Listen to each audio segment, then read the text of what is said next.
नाजरीन, country talk के साथ मैं हूं आपकी होस्ट रिश्पा इकबाल।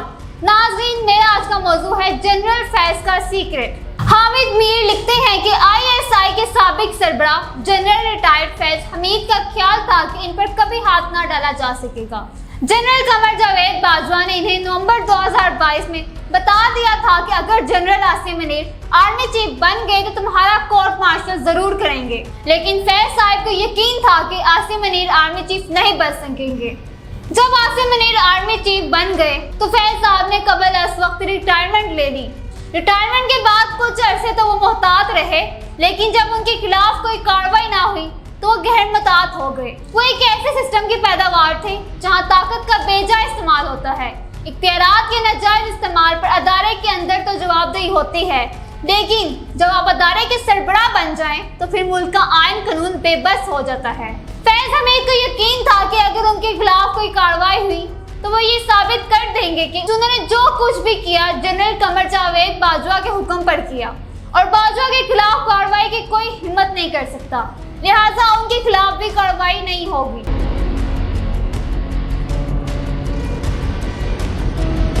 फैज हमीद अपने आप को जरूरत से ज्यादा चालाक और होशियार समझते थे और यही उनकी सबसे बड़ी खामी थी। रिटायरमेंट के बाद वो एक नहीं 3 मुख्तलिफ जमातों की क़यादत के साथ राब्ते में थे। वो तहरीक इंसाफ के जनूबी पंजाब से ताल्लुक रखने वाले एक रहनुमा के जरिए मुख्तलिफ लोगों के पैगामात भेजते और तहरीक इंसाफ को अपनी मर्जी के मुताबिक चलाने की कोशिश करते रहे। यहाँ तक कि अपने मनपसंद इफराद की पार्टी में अहदे दिलाने की कोशिश भी करते थे, जिस पर तहरीक इंसाफ के अंदर उनके खिलाफ बेचैनी पैदा हो चुकी थी।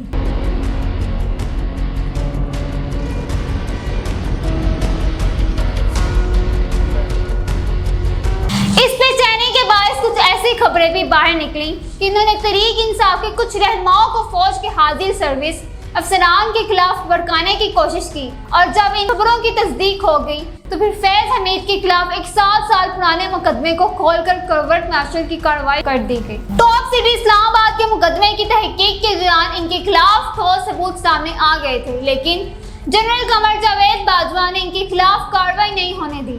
टॉप सिटी में फैज हमीद का किरदार कोई टॉप सीक्रेट नहीं, बल्कि असल टॉप सीक्रेट तो वो मामलात हैं जिनकी वजह से फैज हमीद को यकीन था कि इनके खिलाफ कार्रवाई नहीं होगी।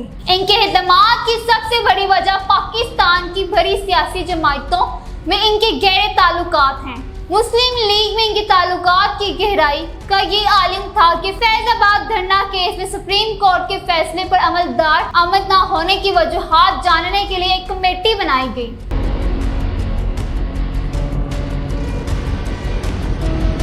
इस कमेटी में मौजूदा हुकूमत ने अपने इंतहाई काबिल एतमाद पुलिस अफसरान को शामिल किया। कमेटी के सामने मुस्लिम लीग के रहनुमा पेश हुए जो 2017 में हुकूमत का हिस्सा थे और इस कमेटी ने फैज हमीद को बेकसूर करार दे दिया। आम तासीर तो ये है कि फैज हमीद तहरीक इंसाफ के बहुत करीब थे, लेकिन लोग जानते हैं कि इनके मुस्लिम लीग नून और पीपल्स पार्टी से भी बड़े गहरे ताल्लुकात थे। 2019 में इन्होंने न सिर्फ इन ताल्लुकात की मदद से नवाज शरीफ को तिबी बुनियादों पर पाकिस्तान से बाहर भिजवा दिया, बल्कि इन तीनों जमातों को जनरल बाजवा के एक्सटेंशन के लिए भी राजी किया।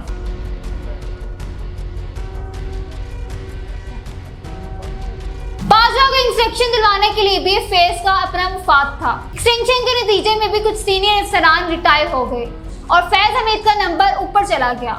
2022 में बाजवा एक और एक्सटेंशन लेना चाहते थे, लेकिन इस मर्तबा फैज हमीद आर्मी चीफ बनना चाहते थे। फैज हमीद आर्मी चीफ को कबल इस वक्त इलेक्शंस करना चाहते थे और इनका मंसूबा ये था कि तहरीक इंसाफ पीपल्स पार्टी की मखलूत हुकूमत बनाकर पाकिस्तान का आइन बदल दिया जाए। इनसे गलती ये हुई कि वो नवाज शरीफ की तरह आसिफ अली जरदारी को भी तिबी बुनियादों पर पाकिस्तान से बाहर भेजना चाहते थे। इस मकसद के लिए उन्होंने बिलावल भुट्टो को इस्तेमाल करने की कोशिश की, लेकिन बिलावल भुट्टो ने अपने वालिद के खिलाफ किसी साजिश का हिस्सा बनने से इनकार कर दिया। बिलावल ने मुस्लिम लीग के साथ मिलकर PDM बनाई और इमरान खान की हुकूमत गिराने के लिए कोशिश का आगाज हुआ।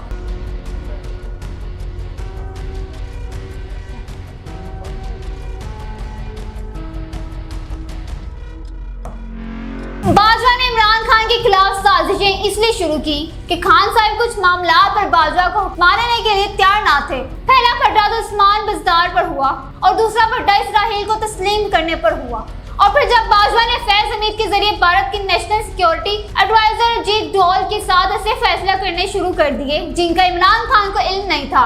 जब अप्रैल 2022 में भारतीय वज़ीर आज़म नरेंद्र मोदी को दौरा पाकिस्तान किया गया तो वज़ीर खारजा शाह महमूद कुरैशी ने इस दौरे को मुस्तरद कर दिया। इमरान खान ने अपने वज़ीर खारजा का साथ दिया। बाजवा सख्त नाराज थे और फैज हमीद दोनों तरफ खेल रहे थे।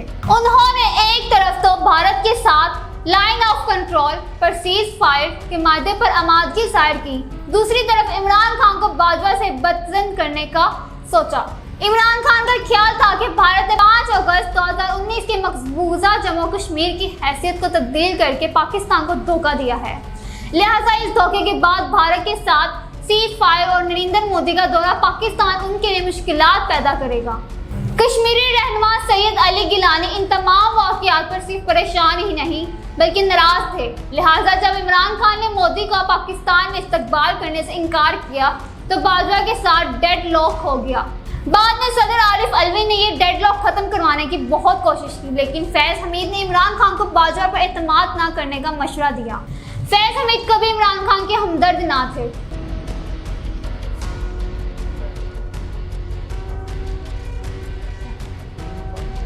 वो खान साहब समेत हर किसी के साथ डबल गेम कर रहे थे। 2019 से 2022 के दौरान उन्होंने कुछ अहम गैर मुल्की शख्सियात के साथ भी ताल्लुकात बना लिए थे और इन्हें यकीन था कि अगर उनके खिलाफ कोई कार्रवाई हुई तो ये शख्सियात इन्हें बचा लेंगी। अभी तक इन शख्सियात ने फैज हमीद को बचाने के लिए कुछ नहीं किया। फैज हमीद के खिलाफ कार्रवाई से फौज में करप्शन का रास्ता रुकेगा, लेकिन असल मसला करप्शन नहीं बल्कि सियासत में फौज की मुदाखलत है। इस मुदाखलत से ही करप्शन के रास्ते खुलते हैं। फौज को मजबूत बनाने के लिए जरूरी है कि सियासत में फौज की मुदाखलत खत्म की जाए। फैज हमीद जैसे किरदार फौज की सियासत में मुदाखलत से पैदा हुए। जी तो नाज़रीन, ये था मेरा आज का प्रोग्राम। उम्मीद करती हूँ कि आपको मेरा प्रोग्राम पसंद आया होगा। अगर प्रोग्राम पसंद आया हो तो हमारे चैनल को सब्सक्राइब कीजिए, कमेंट कीजिए और शेयर कीजिए। इसी के साथ अपनी होस्ट लिशबा इकबाल को दीजिए इजाजत। मिलते हैं अगले प्रोग्राम में, तब तक के लिए अल्लाह हाफिज।